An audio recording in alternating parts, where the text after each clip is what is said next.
Well, guys, this is turning out to be an episode riddled with missteps and divergencies. And you know what? I'm not even sure if divergencies is a real word, but I'm going to use it anyway in this context. At this point, I've taken away from the original Dark Gaming theme so much that I might as well just take it a step further.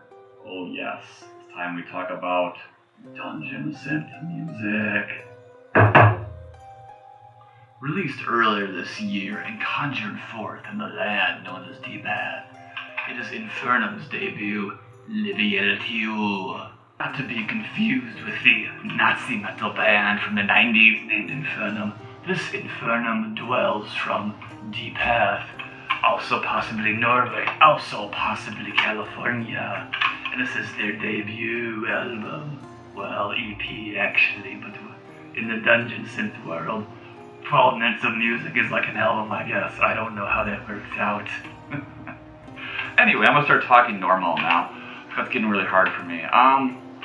Infernum is a dungeon synth project, and if you're not familiar with dungeon synth music, it is a genre of music that was originally created in the early 90s by the elf master himself, Mortis. Throughout the 90s, it was sort of an underground enigma until just kind of recently it became this big thing. And if you pay attention to anything, and God knows I don't, dungeon synth has gotten really popular lately. I'm not really sure what the catalyst was, but it was enough to make Mortis actually like his old creations again and start performing live, and he's milking shit out of that right now and touring the world like a king.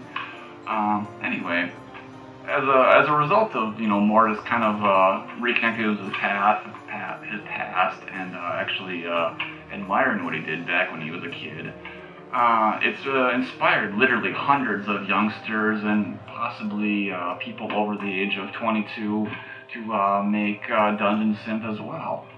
Infernum, unlike Mortis and a lot of other dungeon synth projects, it sounds like it takes more of their influence from soundtracks and video games, which I personally really like. I mean, Mortis himself sounded very soundtrack and video game-ish, but the problem was after Mortis kind of became the godfather of the dungeon synth scene, there was a lot of projects that arose and really just wanted to copy. Infernum, this debut 4-track cassette, is pretty cool stuff. It conjures up vibes of just like classic video game soundtracks. Like I was reminded of like Castlevania with kind of the gothic overtones and stuff like that, and just really melodic kind of sounding stuff on this 4-tracker here. And there's a lot of like some percussion and kind of a ritualistic sound going on too. So it's really it's got sort of that ritualistic dark ambient vibe in a way, but also with like the melodic and kind of bouncy characteristics you'd find in like soundtrack music and just dungeon synth in general. It's a really cool release. This particular album was released by Grey Matter Productions in a very limited quantity. I think it was like 30 cassette tapes now, and it sold out within like a matter of weeks. So here's the front cover. And it comes in this just plain red tape. There's no print on the tape or anything like that, so it's very basic. Here is the inside of the back of the J card. Here you can see the inside. Music crafted in the dead of night during the chilled winter of 2018. Old dry vibrations formed with aid from the infernal necromancer of Deepath, Livael. This cassette also comes with a about 6x8 booklet, which is a track-by-track guide giving you information on each song and what it's about. So here is the front cover of the booklet. Mine, unfortunately, took a little damage in the mail, but nothing too devastating. And the back cover of that. As I said, each page kind of gives you a little insight into what each song is about and so on and so forth. I'm not sure if this is going to be a regular thing with each Infernum release or it's just a one-time thing. But I'm guessing since there's that 1 in the corner there, it is going to be a regular thing with every release, so that's pretty cool. Yeah, I mean, it's a pretty basic paper thing, but it'd be cool, like, if in the future it was something a little more hardcover or something. I'm guessing he's probably kind of riding the vibes of the Mortis book, trying to just kind of, put a visual guide behind the whole thing, which is super cool, and I've honestly never seen anything exactly like this come with a release, so it's, pretty cool, and it actually gave me some ideas for my own music, so it's something maybe Noctilucant fans can look forward to in the future.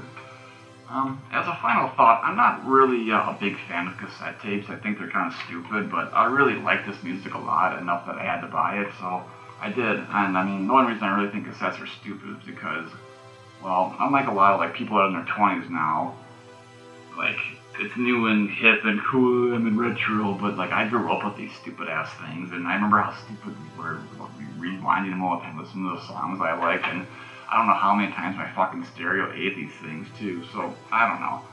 I mostly just bought it to support the artist, but I also did really genuinely like this album a lot, and it's highly recommended stuff. I mean, if you're in Dungeons, this is one of the better releases I've heard in the past, I don't know, 4 or 5 months, and you know, there's just so much music coming out I've seen right now, it's impossible to keep up with the night, honestly, given on myself, so whatever comes in the ear is just, you know, pretty random at this point. But I'm definitely going to follow this artist, because this is someone I know, well, not personally, but we've been in contact for quite a while now. He's a really cool dude, and it's a really great project, and I don't think I can say his name on here, because I think he wants to remain anonymous, so I won't.